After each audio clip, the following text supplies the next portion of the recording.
Well, I want to welcome you. It's our last class, not last like forever, short of the Lord coming back, but we will be meeting again in September. September 5th will be the first meeting. But please, let's keep in touch. I'm going to send things out as I come across them. Steve will be sending stuff that he comes across. If there's something that you think is coming up that's of interest, let me know. I can think off the top of my head, J. Warner Wallace is coming to North County. Don't hold me to that. I think it's like July, but I'll let you know, when it gets a little bit closer. So there's always something going on that's apologetics, maybe even movies or something. But keep me in the loop because I tend to be out of most people's loops. So did you have a? Where is he going to? I was afraid you'd ask that. I just saw the note. And I said, okay, I got to remember to go look more seriously about that. Sharon may know. Do you know where and when J. Warner Wallace is? Oh, that's right. It's Mars Hill, the one over in Carlsbad, the church over there. But I'll give you guys more information a little bit later. And Michelle and Rance are sitting over here. You guys know them, but they brought that big stack of goodies. So thank you guys so much for that. Well, once again, we really appreciate it. You guys have been so good all 12 weeks bringing things, and it's just really enjoyable. And I think it kind of lightens the mood. Everybody's got something to munch and look forward to. Jim? I thought Mars Hill was in Greece. Yeah, we bought it. It's over here now. Like London Bridge is now in Havasu, so we strip all the old world of all the good stuff and bring it over here. Hearst Castle comes to mind. So here's what I would like to do for the first part. Steve's going to take the second half tonight, and I ask you to run something off if you could, and if you didn't, no big deal. But I want to cover something, and then I want to use the points that we're going to cover to go after what's called the alternate views or the skeptics' views of the resurrection. So here we are. It's time for the resurrection, and Easter's around the corner, and we're all excited as Christians, and we say that's the highlight of the year, knowing that Jesus came and that our sins have been taken away and we'll live forever. We'll see people that have gone before us. Well, that's not what the rest of the world thinks outside of Christianity, and there's a lot of skepticism out there. And so now the question comes, well, what do you do? Do you talk to people and you say, well, look, it's right here. The resurrection's in the book of Matthew, read it. The resurrection's in the book of Mark, read it. Like, the problem is we got a bunch of people who don't read the Bible at all, and it's either they're illiterate as far as the Bible goes, or they don't believe it, or their eyes just glaze over. They go, you're giving me a 2,000-year-old book? No thanks. So there's a neat little approach, and it's called the minimal facts approach. And what's so nice about that, it's just 4 things to keep in mind. 4 things. And let me go ahead here for a minute. I'll get back to that. Gary Habermas is the one who has pushed this idea. And he's a scholar back at Liberty University. He's read more than anybody. I mean, I can say that without a doubt. Read more about the resurrection than anybody else. And he doesn't just read fellow Christians. He reads the skeptics and sees what their complaints are and sees what they're willing to admit. And that's what's going to be the key tonight. So he says he will only consider data that's been granted by virtually all scholars. So in other words, when you talk to people about the resurrection, you're going to remember these 4 things after tonight. And those 4 things are what even the most ardent skeptics are going to grant. Yes, we agree because the evidence is so strong. We agree that this happened. Now, they're not going to say, well, therefore we believe Jesus is the Son of God. But just wait. These 4 pieces of evidence are going to be so strong that you can take any of the skeptics' arguments, any of their yeah, buts, and here's our alternate theory, and you can shoot them down with these 4 points. So that's what we're going to look at tonight. The first one is Jesus died on the cross, really died. He lived, he was a real person, he died on the cross. Now notice it doesn't say for your sins. That would be the Christian response. They're just willing to go and stop at that word cross, that Jesus really died.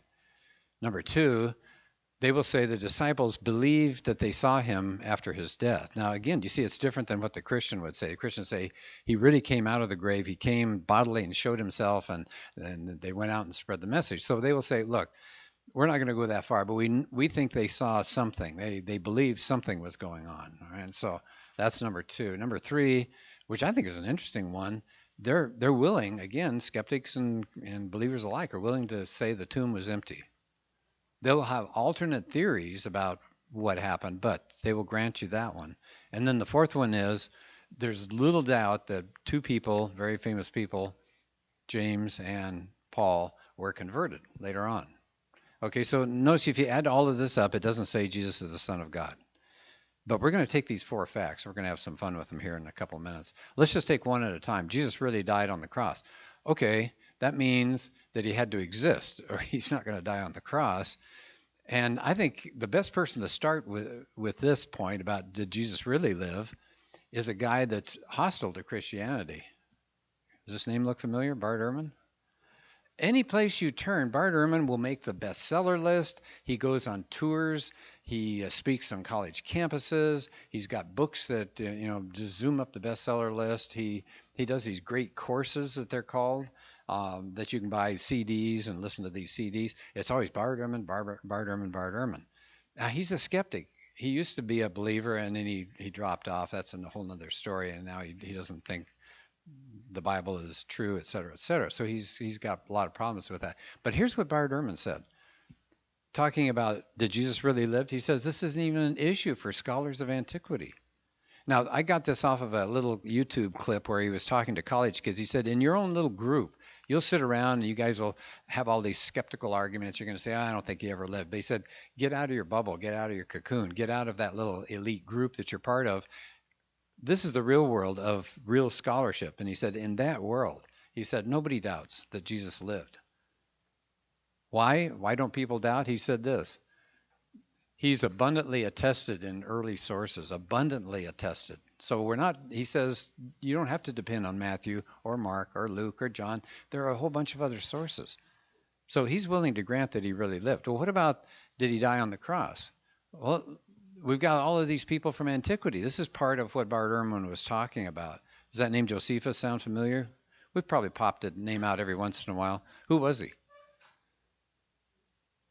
Jewish historian, and he lived in the 1st century and wrote up the history of the Jews, and Jesus is mentioned more than once as a real person dying on the cross. Tacitus is a Roman historian. He says the same thing. If you want to go a few hundred years later, the Jews in their Talmud are talking about interpreting Jewish laws, and they talk about the history of the Jews, and they say Jesus was put to death. They say he was put to death for sorcery. But the good news is they're saying, yeah, he really lived and he really was put to death. Let's get a little more modern. So those are the old people that say, yeah, Jesus really died on the cross. Does this name sound familiar? John Dominic Crossan. What if I say the Jesus Seminar? Sound familiar? They're the ones that used to get together and they would vote with little colored beads. Did Jesus really say this or not? And anything that sounded vaguely supernatural, they'd always say, nope, nope, nope.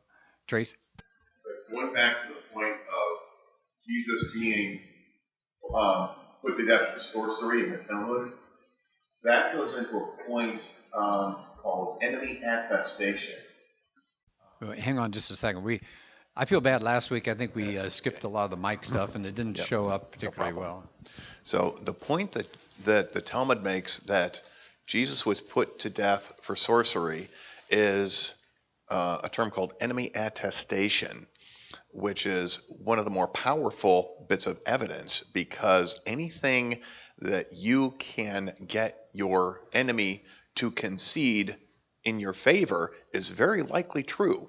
And the fact that they believe that he was put to death for sorcery is a testament to the fact that he was working signs and wonders. He was doing miracles. Yeah, that's a good point.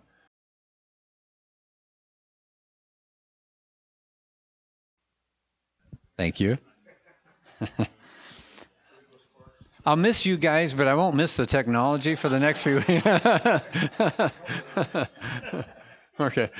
John Dominic Crossan, a skeptic. I mean, just definitely a skeptic. Doesn't really believe in the supernatural. But look what he says. That he was crucified is as sure as anything historical can be. So if you believe the Wright brothers flew an airplane, if you believe Alexander the Great really lived, this is right on that same level. If you can believe anything historically, you can believe Jesus actually died on the cross. Here's another skeptic. Given Jesus' execution by Roman crucifixion, he was truly dead. Okay, so they're not saying he rose from the dead, but they'll grant you that he really did die. He lived, he died on the cross. Here's number 2. The disciples believed they saw him. Where are we getting this? From them. And I do a talk, and we won't need to go into that right now, but there are a bunch of reasons to believe that these people were really eyewitness testimoniers to the truth of Jesus. because they say things that only you would know if you lived in the first century. Luke knew travel routes. He knew what different people were called in the different districts he went to, the names of their equivalent of like a mayor or something like that. John knew how many colonnades there were at the Pool of Bethesda. I mean, there's all sorts of stuff that you wouldn't have known after the first century. And they claim that they saw him. Now, is that enough by itself? No, but we're going to add to this. There are creeds, and we've talked about that before too. And if you go to my website, I've got a talk on just the creeds. But there are little tiny chunks that were taught to the early believers about what are you buying into when you say Jesus is the Christ. And one of them is in 1 Corinthians 15. It starts in verse 3. Take a look sometime if you haven't seen that before. Paul says, I'm passing on to you what was given to me. So he's saying, I didn't make this up. And people who have really studied this say that those kinds of creeds, those are just like, statements of belief, your basics of Christianity. They go back to maybe within a year of the death and resurrection of Jesus. And so what are they saying? They're saying Jesus appeared to these people, to Peter and to the 12 and eventually to Paul himself. There's a chain of custody. If you have read anything by J. Warner Wallace, you know where I'm going with this. He says there's a chain of custody when it comes to police evidence like bullets, that you can trace who's handled it and who's, so you don't feel like it got lost somewhere along the line. He says the same thing is true, that Paul had some disciples, and we know who they are, and they passed on what Paul said to their disciples, and there's this chain that goes from Paul down for hundreds of years, Peter the same way, John the same way, and you can trace it, and they're saying the exact same thing, that Jesus appeared to these people, these early disciples. How about the willingness of these people to suffer? Doesn't that suggest something pretty strange happened? Why else would they be willing to go to their death unless they really believe something unusual and supernatural happened to them? Okay, here's number 3. The tomb was empty. All right, so why are historians willing to buy into that one? This is a key thing that I think kind of gets left out when you think about going to the book of Acts, and it says Peter stands up and he gives this message, and you go, oh, good for Peter. Yeah, but look where that's taking place. Jerusalem. Why is that important? When it comes, what's that? They could all go check the tomb, couldn't they? Jesus is back from the dead. Oh, really? Let's go take a look. I mean, it'd be a lot easier, wouldn't it? If you're going to make up a religion, wouldn't you go to India and say, hey, you weren't there, but 6,000 miles away, this guy came back from the dead. And people would say, oh, I don't know, maybe. But it's right there in the city in front of the very witnesses that saw Jesus put to death, saw everything about that life and about those stories going around after the death and all. But the preaching started really quickly right in that same city. Notice the early critics, the Jews, what did they do? They had to claim somebody stole the body. Why'd they have to make that claim? Because there's nobody in the tomb. Why is this important? This gets back to Tracy's point here.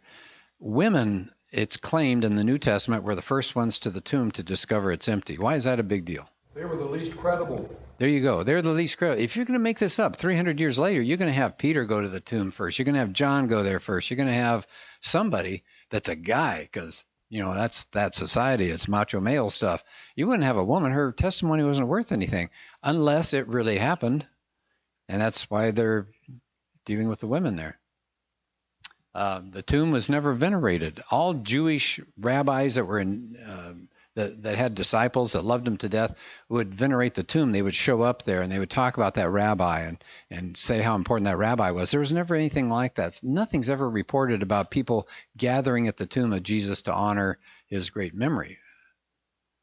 Here's the last one. Paul and James were early converts. This one you're familiar with, so I won't spend much time on it, but Paul was a fire breather, wasn't he? Going after all the Christians. And then the road to Damascus, whammo, and changes his life completely, a convert. And what about James? Look in Mark 5 and John 6, or it's Mark 6 and John 7. But it's a couple of occasions there where James is part of the family. And how do they treat Jesus when Jesus is alive? Are they believers? They say things like, don't mind my brother, he's crazy. And all of a sudden, he becomes the leader of the church. We meet him in Acts. He's running the church in Jerusalem at the time. Peter's in charge. James is in charge, and he goes to his death. Both of them were martyred for their beliefs. By the way, Paul gave up a whole lot, didn't he? He says in there, he gives you a little biographical piece. I mean, he was a Jew of all Jews, and he gave that all up. Okay, so we'll take the last part of this hour then to look at alternative theories. So can we go through those 4 points real fast again? So what's point number 1? Jesus really lived. He died on the cross. So there really was a Jesus and died on the cross. What's number 2? Remember what? Yeah, disciples thought they saw him. Again, notice we're not going to make an extravagant claim at this point. This is looking at all scholars. They say, yeah, they thought they saw something. Okay, so that's number 2. What's 3? A vacancy is there in the tomb. The tomb's empty. And 4 was the conversion of those 2 people. So let's do this. Let's take these. I've got about a half a dozen alternate theories. And these are popular theories. They kind of come and gone. Some of them are less popular today. Some of them have become more popular. You can take those 4 things and look at the 4 attestations, the 4 beliefs that most critics have, and you can plug one in and it'll shoot a hole into these alternate theories. So let's start with this one. Jesus didn't really exist. All this stuff was made up by the church a long time later. And any of those 4 pop a hole in that? Jesus lived. You got Bart Ehrman on your side, for heaven's sakes. You've got the Jews writing the Torah on your side. You've got Roman historians. This is a joke to say this. This is absolutely makes no sense because you got the weight of all scholars on your side. So that one doesn't work very well, does it? So minimum fact 1, we got, if you want to, you can go into details. You got the manuscript evidence that goes back so close to the time. No time for mythology to come in. They've done studies. It takes a lot of years to get mythologies rolling. There's no time for mythology. The New Testament documents are already there before you could have mythology. We got the creeds we talked about, that chain of custody, and the Roman and Jewish sources. So, Bob, did you have a question? I heard that the Jehovah's Witnesses believed that he was crucified on a stake and not on a cross. I don't know if Alan can... Yeah, that's Steve's digging around for something here. That's what they teach. Yeah. Well, were they there? I mean, if they were, they would have realized that they... Some of them are pretty old.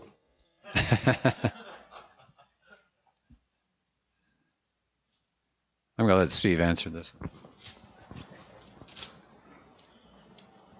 I'm just trying to dig up the passage, but it's Thomas. He appears before Thomas, and if he died on a stake, it's 1 nail through the hands, and it's a single nail through the feet. Okay, so that's their claim, and the truth is it's not a big deal. Who cares if he died on a stake? I mean, he still died whether it's a cross or a stake. But they run into this problem. If I can find it real quick. It's where Thomas said, I'm not going to believe unless I see him. And he appears before Thomas, and then he says this. He says, reach here with your fingers, see my hands, and reach here your hand and put it in my side, and do not be unbelieving, but believing. No, that wasn't the one I was looking for. Actually, he says, that it should say, the nail prints in my hands, plural. Plural. It's plural. It might not be John. It may be one of the other ones, but it says the nail prints in my hands. Actually, the nails in my hands. That's what it says. It's nails, plural. And that's the problem. The stake needs 1 nail. The Bible, one of the passages talks about multiple nails. And so the stake doesn't need multiple nails. And I've presented it to Jehovah's Witnesses, and they say, well, let's talk about something else. Well, Steve's right. This is not something that we need to be in agony over. Tracy? Yeah, well, actually, though, I've looked into this a bit, and it does come up as a good point of credibility of the Watchtower, because where they pull this from is a document from the late 19th century called the Imperial Bible Dictionary. And in the entry on a cross, on their Watchtower Online, under the entry of the cross, they will refer to the entry in this Imperial Bible Dictionary where they've taken a couple of excerpts that make it sound like Jesus was, well, like the most common form of execution was on a stake. But if you read the entire passage, it makes it blatantly obvious that they added a cross piece, and the most common form of cross, the one that Jesus was most likely crucified on, was an actual cross as we envision it. And so what it means is that the Watchtower just pick and chose what they wanted, deliberately omitting what didn't match up with their doctrine. And you can, if you want to dig that up and show it to them, you can show them how the Watchtower is being deliberately deceptive, not a simple mistake. Okay, that's good to know. I finally cleared it up. Let me clear that up. It is John chapter 20, verse 25. So the other disciples were saying to him, "We have seen the Lord." But he said to them, "Unless I see," this is Thomas speaking, "unless I see in his hands the imprint of the nails," plural, "and put my finger into the place of the nails, put my hand into his side, I will not believe." So twice it has the plural, and the stake doesn't need nails. Okay, so there's alternate theory. This is, I think, the easiest one to shoot out of the water. How about this one? Here's another one. Well, the women were kind of confused. It was early in the morning, and they were weeping and upset, and they just went to a tomb that was being prepared for somebody else. It was empty. They were excited. They ran back, told the disciples, and the disciples said, "He's risen, and life is good." Any of those four facts, minimal facts, are useful to say, wait a minute.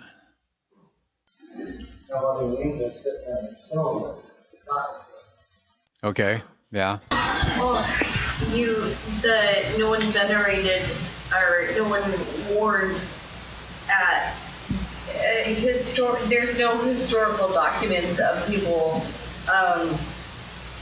talking about a great rabbi outside of that too. Okay, sure. The ones who were guarding it. Yeah. Alan? Yeah, because there were soldiers guarding it, and then the Sadducees and Pharisees made their big fake news broadcast. Fake news. I like that. How about minimum fact number 2? The disciples thought they saw him. If he's really dead and they just went to the wrong tomb, why are the disciples reporting that they're seeing this risen Jesus? Minimum fact 3, the tomb is empty. If they run back and they say, "Oh, good news, he's risen," and all the authorities have to do is say, "You went to the wrong tomb. Here it is. Here's the body." It was kind of ghoulish, but I read a report one time that said in that dry air, a body will still retain its looks and features for a long, long time. So when they start their preaching, it's not so long that the body would have moldered that they could actually pull that body out and you've still been able to identify it, but they can't do it because the tomb's empty. So going to the wrong tomb doesn't help you. You still have an empty tomb to deal with. And how about number 4? Does that explain the women go to the wrong tomb? And does that explain Paul getting knocked off his horse or whatever he's on the road to Damascus? Doesn't explain that. Doesn't explain James changing his mind. "Oh, I will now go out and be martyred because women got the wrong direction." That makes no sense at all. Here's the third one. Jesus just swooned on the cross. This is an older theory. It's pretty well been debunked anyway, but we might as well bring it up. The theory was that Jesus just fainted on the cross. They brought him down. They thought he was dead, wrapped him up, put him in the cool tomb. He came to, staggered out. Forget how he got past all of the guards. Never mind that. But he gets past the guards, shows up back to where the disciples are, and they say, "Wow, Son of God, risen from the dead," and they worship him. Any of those 4 minimal facts, do you think could... The Romans were experts. Yeah. Roman soldiers, they know when somebody's dead. Minimal fact 1, Jesus died Jesus didn't faint on the cross. Right, the Romans. What happens if they let a guy loose that should have been put to death? Who's the next one? They're the ones. They'll be dead next. So they puncture him in the side there, and it says it's blood and water. That happens after death. You got the separation of the serum there. I mean, it was just a real obvious mortician's kind of view of what was going on. Jesus is long gone. He's definitely dead at that point. So Jesus died. Even number 4, this does not explain those 2 people being converted and being turned around like that. And I just ask you this: would you worship him? He comes back and he's all bleeding and torn up and collapses on a sofa, whatever they got there, and says, "I'm back, guys, worship me." I'm going to say, no, I think you're really, really lucky And congratulations, I'm glad you made this thing, but just stay here for a few weeks. We're not going to go out and do something based on this. This is just an amazing, miraculous thing that happened to you. Here's another one. There was a switch. This is what Islam believes. They say God would not allow his son to die. And so there was a switch. I think they say Judas, but I've heard that there was a twin brother. All right, so in other words, Jesus is not the one who really died on the cross. Okay, any of the minimal facts that might contradict this? Well, the trial and all of that, they identified him as Jesus. Okay, can we go back to number one? Jesus is the person on the cross. Do you think the Romans, these are not inefficient people. If the Romans want you dead, you're going to be dead. They built the Colosseum. They built roads all over the place. They were good engineers. They were sharp people. Maybe not nice people, but they knew what they were doing. If you're going to be put to death, they got the right person. That's minimal fact one. Jesus is the one that got put to death on the cross. Plus, let me just add something here. Minimal fact number three, there's got to be somebody in that tomb then. If they pulled somebody off the cross who is the twin brother, there's somebody in that tomb, but there isn't anybody in the tomb. The tomb's empty. Let me throw this one out here, too, to have us think about it. Yeah, it's at least possible, isn't it, that there could have been a twin brother? Well, yeah, it's possible. But isn't the question in a courtroom, it's not find this person beyond all possible reasons to convict? It's a reasonable. Reasonable is way different than possible. I mean, it's possible that we're all part of a mainframe someplace and we're all electronic, gizmos flying around. That some kind of alien has made us, quote, come alive. We're no different than Super Mario. Maybe. I mean, it's possible. But does that seem realistic? Is that the way you're going to bet? Is that the way you're going to live your life? I mean, I guess it's possible a meteor could come in the next 30 seconds and turn us into vapor. Well, yeah, I mean, it's possible. Does that sound realistic? No. So don't necessarily buy in. Just, well, couldn't it be? Yeah, it could be, but it just doesn't make a lot of sense. Here's another one. The disciples hallucinate. This is probably the most popular theory going right now, that they really wanted to see Jesus. And so the hallucinations are there. They're gathered and feeling terrible about the loss of this wonderful rabbi. And there he comes. But it's not really him. It's just them wishing him to be there. Do any of those minimal facts stump this one? At 500, I'm seeing. Okay. Mass hallucination. See, that's not one of the minimal facts, but that is huge. Nobody has group hallucinations. No, you don't. If I ask you right now, come on, let's all have a hallucination about Jesus. You're going to see him in different ways. He's going to say different things. There's no such thing as a mass hallucination. How about those minimal facts? If they're hallucinating, all they have to do is go back to that tomb, don't they? I say they, the ones that are critics of the whole thing. We're back to the empty tomb as a problem. Plus, did Paul and James hallucinate because they really wanted to see Jesus? They felt so terrible to have him dead? That's the last thing they want. Jesus is a heretic to them, or Jesus is just kind of nuts, according to the brother. They don't want to hallucinate Jesus. They don't want him showing up. Paul's got a great life. He's going to be probably a rabbi of all rabbis. He's in the top of he's the 1%, right? He's got it made in his society.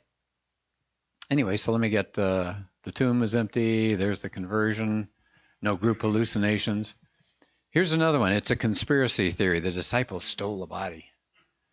They said, hey, I know we can really put one over on these Jews. Hide that body and say, ta-da. Now, this one, you can't use the minimal fact of the empty tomb because this, implies that the tomb is empty, but it was a con job. Do any of the other minimal facts? So we got 3 left. Would any of those possibly contribute? Yeah, Paul's conversion. You steal a body and now that's going to make Paul change his mind?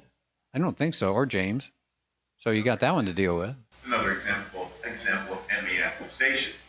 The disciples stole the body. Well, thank you for confirming that the tomb is empty. Yeah, exactly right. Did you guys hear that? Sorry, we have to get the mic over there. But Are you going to be a martyr for a dead body?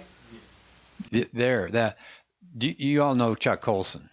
Okay, the guy who was part of the Watergate thing. He said after going through what he went through, and then he became a Christian later, he said, there's no way this can happen. He said conspiracies fall apart really fast. You just show somebody a sharp sword, and all of a sudden they say, come on, can't you take a joke? We hid the body.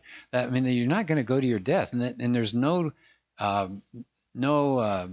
attestation of any of the disciples turning their back and saying, this is just all made up. They all went to their death. Okay, so why would you do this? I'm back to J. Warner Wallace. He said there are only 3 reasons people commit crimes. He says sex, money, or some kind of power trip.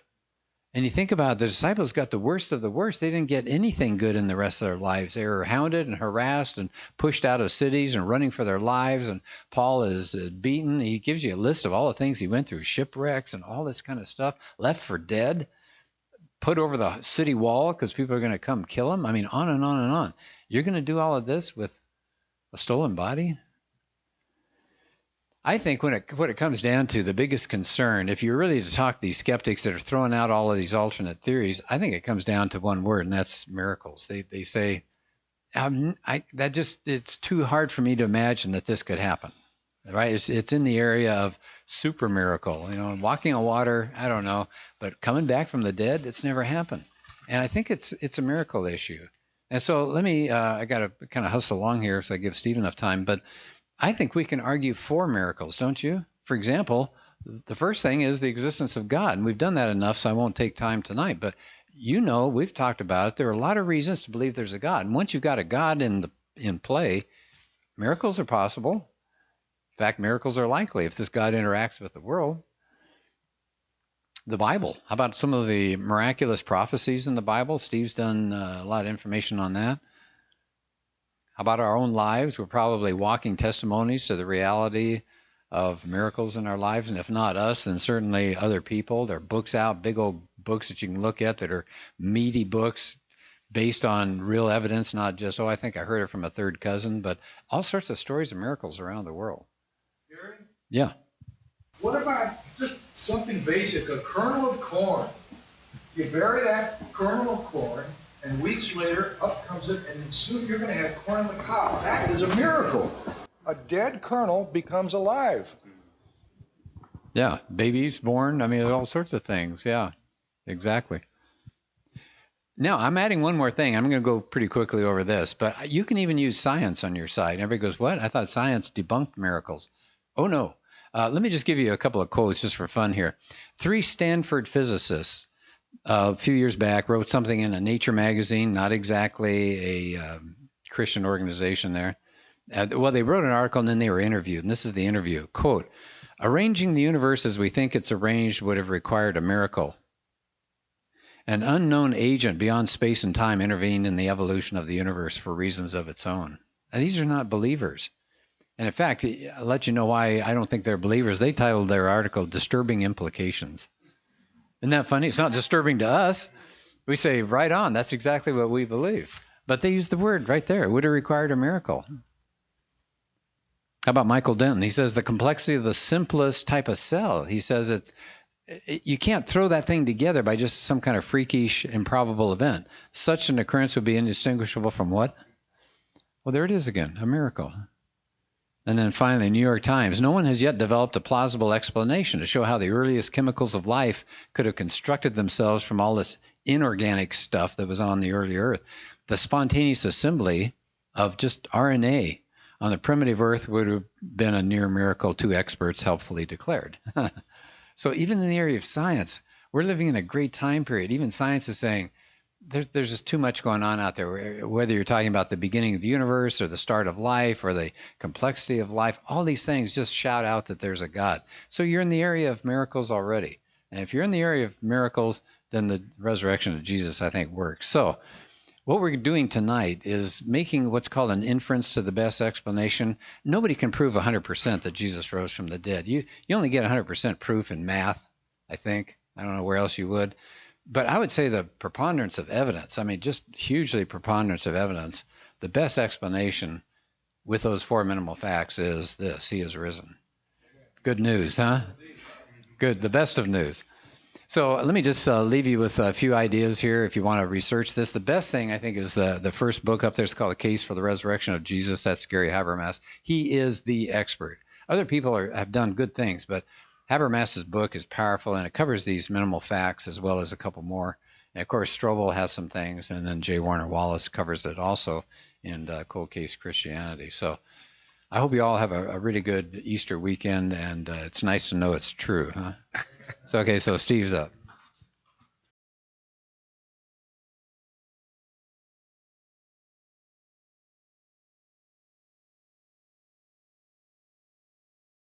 Over email, when Gary asked, what are we going to do for our last meeting, I proposed that I wanted to give evidence for the resurrection. And he said, funny, that's what I wanted to do. So I had an experience Friday that changed my mind. And I said, Gary, you do the evidence for the resurrection. And I'm going to go back to something that I had done during the fall, the first meeting of the fall. And I'm going to go back to it because it is something that is so important and so natural for me. I want it to become natural for you. So I'm going to make a request right now. I want you to move next to a partner. So if you're sitting by yourself, move yourself so you can have a partner. Okay? Find a partner. We can be a group of 3 if we need to. But if you can move close to one other person, because we're going to do some partner activities with this. And it's based on an experience that happened Friday. I am a hospital chaplain, and I entered a room, and I had been off as a hospital chaplain. I'd been off for 10 weeks. Why? Because my life was so busy, such a mess, that I told them as a volunteer, I need to take some weeks off. So I took 10 weeks off.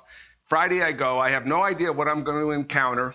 And I always pray, Lord, use me when I go in. Maybe somebody wants to hear about Jesus. I never know, but that's what I do. And I ask God to open their hearts. And so I enter this one room with this gentleman in there.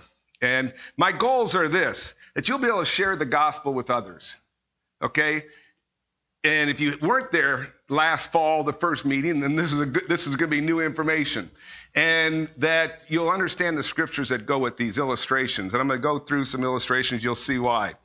Again, this gentleman is in the hospital because he's getting his 5th surgery. He fell off a roof. He's a roofer. You know, he goes up and he said he was overconfident. He's walking along. He took a misstep. Down he went. And every time they set the leg, it falls apart. The ligaments have been so torn that they put screws and metal and all this stuff, and nothing holds it in place.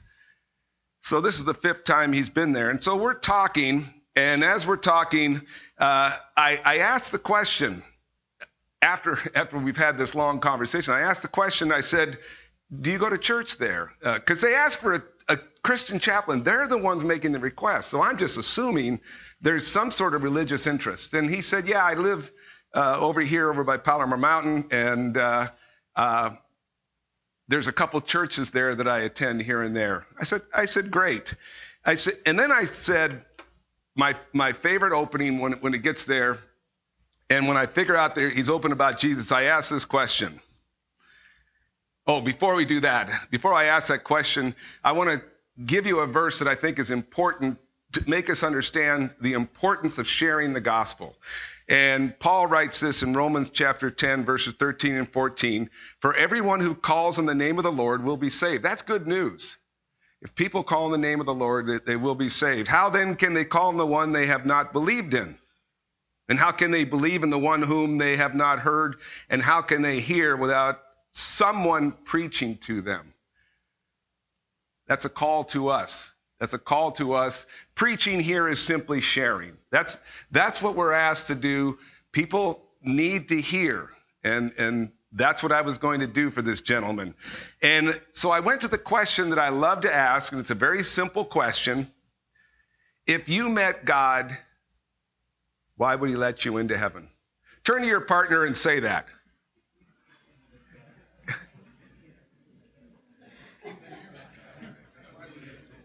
Now, you're going to have to take turns on this, because I'm going to ask you to go through these things taking turns.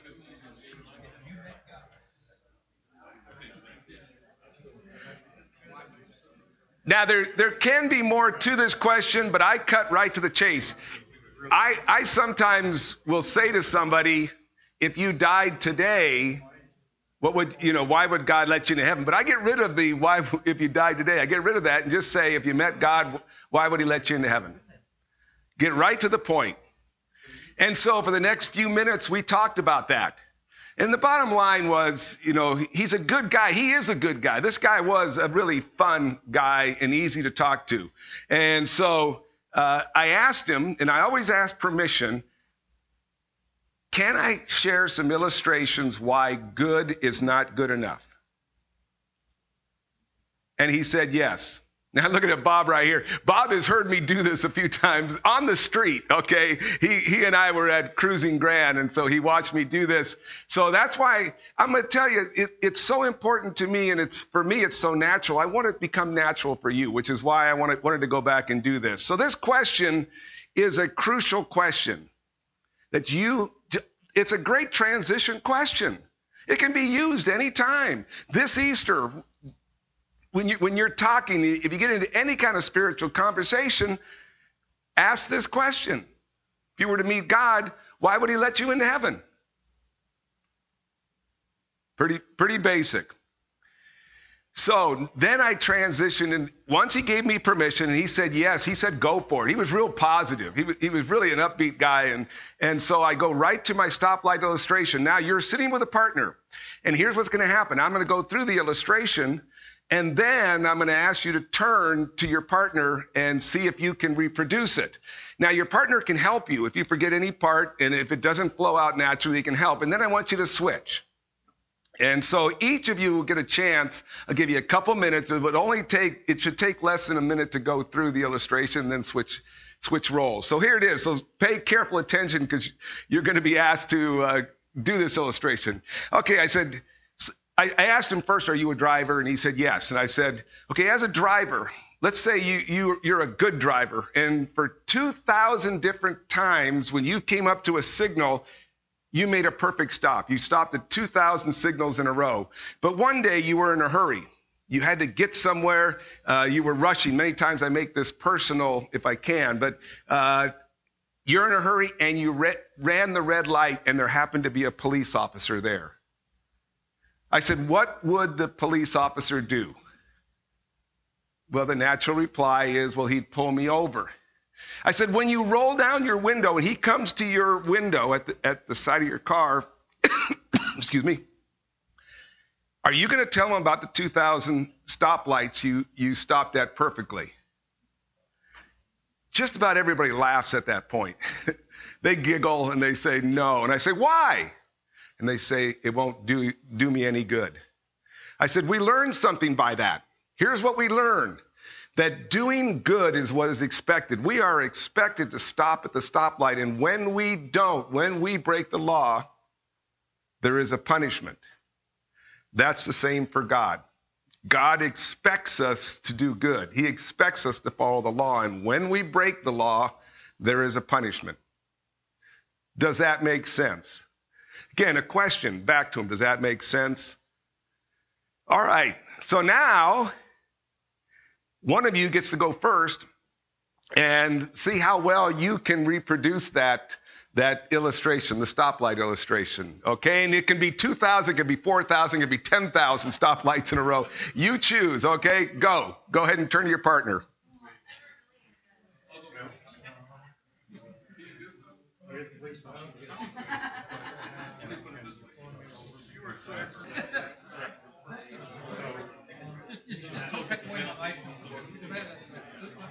Anybody need any more time? Are we okay? All right, let me move on. So any questions on that one? That's the first one. It's very logical. People get it. That's the point. That's why we're trying to simplify the gospel so people can understand it. And so they get it, that good is what is expected. It doesn't earn you heaven. And you're going to receive a punishment. There's going to be a penalty for every time you break the law in God's economy. So then the natural question, I tell them, the natural question is then how many laws do we break? So now you got to remember this part. This part has a few extra sections to it before the illustration starts. So how many times you break God's law? Well, if we define breaking God's law as as doing wrong things, which most people agree with, doing wrong things, not doing what we should be doing, doing the good, we're not doing the good we should be doing, and our thoughts. You know, our thoughts betray us, and God holds us accountable to our thoughts. Now, if that's the definition of what breaking God's law or sin is, then I tell them I break it all the time. You can hold me accountable to thousands and millions of times that I've broken God's law. Now and this is where I make my transition. Now you look like a good person. Let's just say you only do 10 sins a day. I said, is that a good person? And they'll say, well, yeah. And I'll say, okay, 10 sins a day, and we're only going to count 50 years of your life. All right, 10 sins a day for 1 year is 3,650 sins. Okay, 3,650 sins times 50 is 182,500 sins. You die and face God with your 182,500 sins. Is he going to let you into heaven? Yes. Everybody I've talked to says no. They all say no. They laugh. Again, they laugh at the illustration of 182,500. That's a funny number because it's so massive that they realize as standing before God with 182,500 sins, they're in trouble. And I tell them, I've had millions, okay? I carry probably much more than you do. And so what we learn from that is that God is not going to let us into heaven. We're all in trouble. I won't go to the next part just yet. Turn to your partner. One gets to go. Maybe the other person gets to go first this time. Start with defining breaking God's law, defining sin. Start with that, and then transition into this whole idea of 10 sins a day. You know, is that a good person? You look like a good person. You would only do 10 sins a day. And we'll only count for 50 years. 10 sins a day is 3,650 times 50. You can get a calculator. You can check my math. Is 182,500 sins. So that's kind of the outline of what you're going to do. All right? Go ahead. Turn to your partner and see how you do.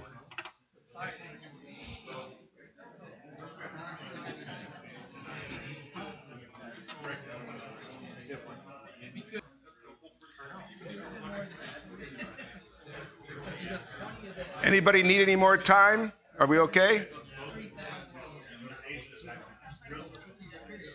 All right. Finish your last thought. All right, we've covered the stoplight illustration, the 182,500 sins, and it's all in your handout. I've written these things all out so you can go home and review them because it's that important that you get this. Now, I'm going to throw in an extra one, but we're not going to practice this one. This doesn't come up very often, but it does occasionally come up. And that's where somebody says, well, Steve, my God is a loving God. My God is a forgiving God, and God can just forgive me. Every once in a while, and Bob did it to Rick just now, okay, this will come up, this whole idea that God's a loving God. And I say, well, let me give you another illustration. And I'll ask the person, are you married? Doesn't matter if they're married or not. If they're not married, do you have a good friend? And what I do is I take their spouse or their good friend and I talk about a murder. And I say, I hope you're not offended by me using this illustration, but suppose somebody murdered your wife and that person was caught.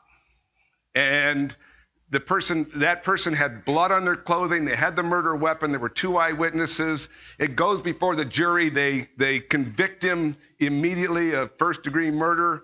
The judge is going to give the sentence, and the judge says, well, I'm a loving judge. I'm a caring judge, and I'm just going to forgive you. What do you think of that? And they'll say, well, that's terrible. That's injustice. Well, let me tell you, if God forgives you of your 182,500 sins and just forgives you, he's no better than that lousy judge you just talked about. So that one is in there. We're going to lay that one aside because I very seldom have to go to it. But I wanted to give it to you because if you do this enough times, you will get that rejoinder that my God's a loving God. And I go to the spouse, or I go to a best friend gets murdered, blood on their clothing, the murder weapon, the jury convicts them, and the judge is going to pass judgment. The judge says, I'm a loving judge, a forgiving judge, I'm going to let them go. And people see the injustice immediately. And I say, well, then if God's going to let you in with 182,500 sins, he's a lousy God. And they go, oh, good point. That's what most people will say.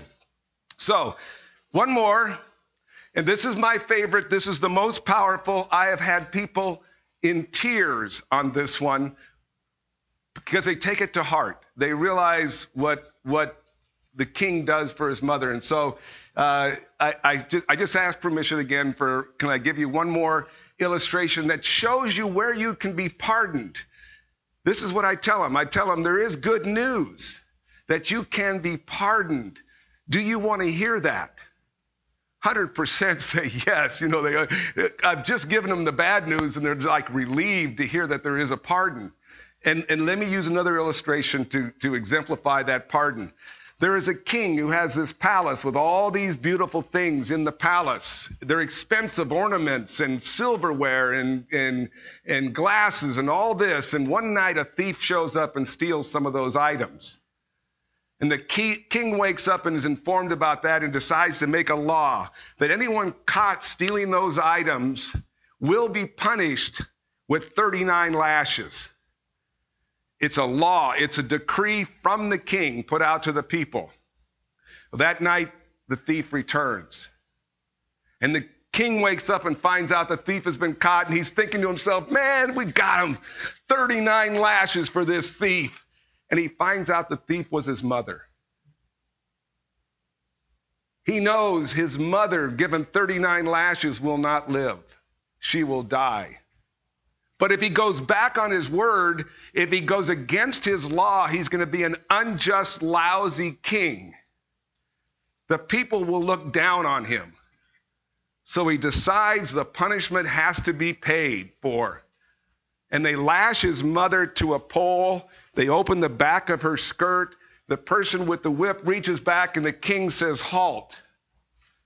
And the king takes his robe off, lays it aside, puts his arms around his mother and says, proceed. And the king takes the 39 lashes for his mother. The punishment has been paid. He's the one who made the law. He's the one who could take the penalty for his mother. He takes it. And I look at the person and I'll say, that's what Jesus did for you. But he didn't wrap his arms around you. He spread them out on a cross. And he takes your place and pays for your sins.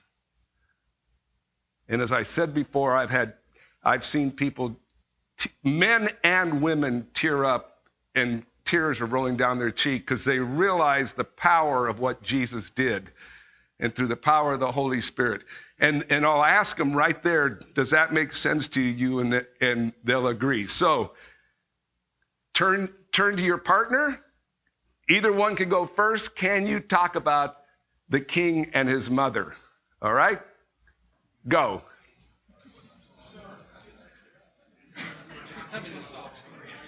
Remember to start with the pardon. This is the pardon illustration. Tell them you want to hear about, ask permission to share how they can be pardoned.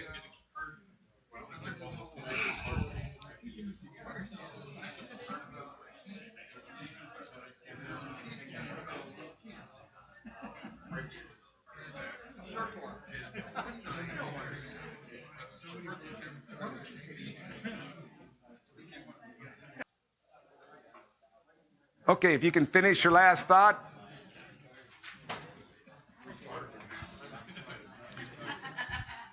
Now, there are scriptures that go with these. Each one of these have scriptures. It's a Roman road that I've seen and I use. It's 4 scriptures. The first one is Romans 6:23. For the wages of sin is death, But the gift of God is eternal life in Christ Jesus. Again, I have that memorized. I can snap these off, and I use them because I believe the Word of God is powerful. So I will start connecting the dots for them when I need to. I sometimes intersperse it while I'm giving the illustrations. Sometimes I do it at the end. Sometimes I only use a few scriptures Romans 3:23, everybody in here should know that one. What is that? For all have sinned and fall short of the glory of God. Okay? For all have sinned and fall short of the glory of God. Romans 3:23. The one that I do use, and again, you don't have to have them perfectly memorized. People don't know what version you're quoting. Am I right? You could be quoting your own version, you paraphrase it. But God demonstrates, Romans 5:8, but God demonstrates his great love for us that while we were sinners, Christ died for us. That is not the perfect one, but that's the one. I'll sometimes jump to that one. If I haven't shared the others, I'll jump to that one, that God demonstrates his great love for us, that while we were sinners, Christ died for us. And again, you don't have to perfectly memorize these. Just give a solid paraphrase, something close. And you can have them written down. You don't have to have them memorized. They can be written down somewhere. And then the last one isn't an illustration, but it's Romans 10:9, that if you confess with your mouth Jesus is Lord and believe in your heart God raised him from the dead, you will be saved. And that one is just telling them that you need to make Jesus the Lord of your life. Right now, you're in charge. You're the Lord of your life. You need to make Jesus. You need to trust in him and trust in him alone. And that's the point of this. These illustrations are a way. They're not. There's many ways to share the gospel. I just wanted to give you one that the people tell me it's effective. The people tell me this is the best presentation that they've ever heard. They've heard other people try to explain the gospel. They've never heard it so clearly explained. The main point, and I talked to a street evangelist about this, the main point we want to convey is that Jesus substituted himself for us. It's the substitutionary atonement. That's what Good Friday is about. That's why it's called Good Friday. Because he took our place, and the King and the Mother illustrates that beautifully. And through the work of the Holy Spirit, people come to know Jesus Christ. So let's review that first question. Get that in your mind. Just ask somebody, why would God let you into heaven? This Easter, if a spiritual conversation comes up, just throw that out. Why would God let you into heaven? I have a lot of people say, that's a great question. I've never thought of that. And then I say, well, what do you think? Well, I went to church, or I'm a good person. That's a normal response. And then I say, can I show you why good is not good enough? And I start the illustrations. They'll usually say yes. Every time they've said yes, I go through the stoplight, the 182,500 sins, the King and his mother. Unjust judge only comes in rare circumstances. Just wanted you to be prepared for that. Then I'll intersperse the wages of sin is death. For all have sinned and fall short of the glory of God. God demonstrates his great love for us. So while we were yet sinners, Christ died for us. And if you confess with your mouth Jesus is Lord and believe in your heart, God raised him from the dead. Write them down. They're a great way to lead someone to Christ. And then a lot of times I ask them, okay, now that you've heard all this, what are you trusting in? Why would God I'm going to give you that question again. Why would God let you into heaven? You can't believe how many people say, well, I used to go to church and I'm a good person. And I go, oh man, what? We just went through all this. You can't trust your good works because we have the 182,500 sins. You got to do something. You need a pardon from those. And that pardon only comes from Jesus. You must not be trusting in your good works. You need to trust in him. Him alone, not your good works. Why would God then I repeat it, why would God let you into heaven? And they finally say, well, because of what Jesus did Bingo. Home run. That's what you should know as I leave here. Well, after I asked him the illustrations, I asked him, do you understand what Jesus did? He said, oh, yeah. He's another one who said, others have tried to tell me this. I've never heard it explained so well. That's why I brought it. I brought it tonight because of that experience. I've had that experience a number of times, but it just was this Friday night. And I asked him if he desired to follow Jesus, and he said, absolutely. So I decided to follow up. I went back the next day. I wanted to see how he was doing. And he didn't sleep during the night. The pain was so bad. He didn't sleep. And he said, I'm really exhausted. And so we got talking. Pretty soon he started perking up. The more I talked to him, the more he perked up. And then he said this. He said, my parents came in last night and they noticed, I leave people with a track, okay? I said, here's the story. Read through this so you fully understand what we talked about. And so I left a track and my card, contact information. And he said, my parents came in and saw the track and the card and said, where'd you get this? And he said, well, a chaplain came to my room and they said, you requested a chaplain? And he said, yeah, I did. Why not? Why not request a chaplain? And so then they talked on a spiritual conversation for the next 30 minutes, he and his parents, and then his girlfriend calls. And so they leave and he's talking on the phone with his girlfriend. He said, Steve, the next time I looked at my watch, it had been 4 hours, and we had a spiritual conversation for 4 hours. And my girlfriend said, you've never been this interested in this sort of thing. What happened? Well, there was this chaplain guy that came by. And so anyway, it was great to see the next day how on fire this guy was. And my encouragement to you is memorize this. Keep this close by because you never know. Always be prepared to give an answer to everyone who asks you to give a reason for the hope that you have. But do so with gentleness and respect. This presentation, no doubt, is with gentleness and respect. I gave him the book, The Story of Reality. I brought it with me. And I said, to give you a little bit more depth, you and your girlfriend can read the book, The Story of Reality. And again, he has all my contact information. But many times people aren't as open as this guy. I get some pushback. Okay, that's all right. Am I successful? The answer is yes. You're successful if you get pushback. Success is not leading someone to Christ. Success is sharing. We share and God saves. Right? We share, God saves. 1 Corinthians 3, 6 and 7 says, Paul is speaking, I planted the seed, Apollos watered it, but God made it grow. So neither he who plants nor he who waters is anything, but only God who makes things grow. He's talking about evangelism. He's talking about us sharing.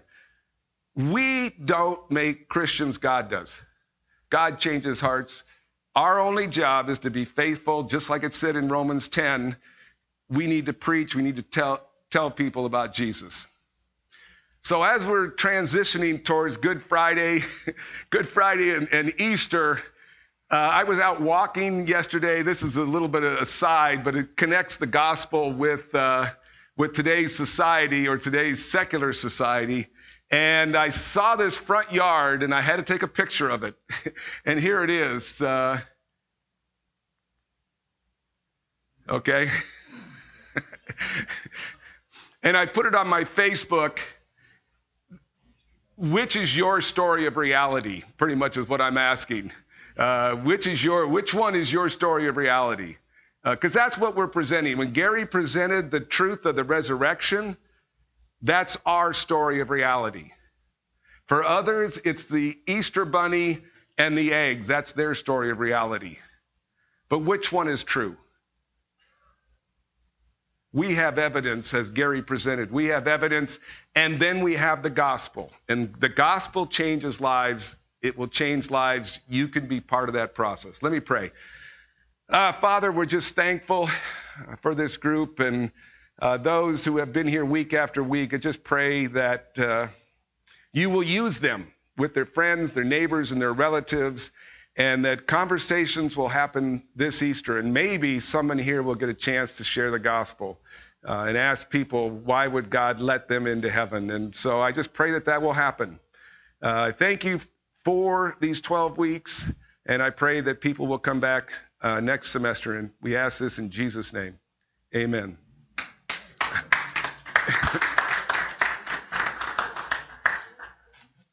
Questions? Yes. No, I just wanted to say we went and saw Breakthrough. Yeah. Very powerful. Okay. Breakthrough. The kids fall for the eyes. Okay. Very powerful. All right. Did you hear that? Breakthrough is a powerful movie. They're making better Christian movies, I think. The Case for Christ kind of set the standard at a high standard that it's not supposed to be cheesy every time they make a Christian movie. Unplanned, I don't think. Unplanned was not a cheesy movie. Yeah, that is the goal. I think that's the goal. No, cheesy. But that's what Christian movies have been in the past.